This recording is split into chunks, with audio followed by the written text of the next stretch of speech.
सगळे कसे मन लावून प्रॅक्टिस करतायत आणि माझं तर काहीतरी भलतंच.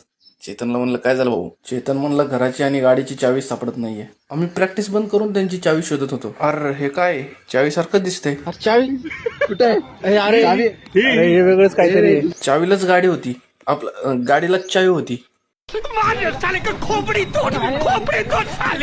जाऊ द्या म्हणलं काय असते. मग परंपरेनुसार पोहे खाल्ले. मग काय चेतन आणि चेतनचे एक्सपेरिमेंट लय भयंकर. न हात लावतो झाडावर चढाय सांगत होता. चला म्हणलं घरी येता येता पेरू पपई आणि संत्री घेऊन आलो. मला खूप आवडतात. आल्याच एकीला टाकलं गपकिनी खाऊन. माझ्यासमोर होता तात्याचा ठोकळा. आईला म्हणलं तुला एक प्रश्न विचारतो. भारतातली सगळ्यात लांब नदी सांग बरं. आता तुम्ही म्हणता ह्याला काय झालं. आता तर हसत होता. पण हे बघा डाकूला माझ्या समोर येऊनच कांदा कापायचा होता.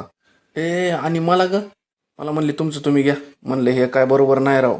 जाऊ देवा म्हणलं काम करू जरा मग तर दिन.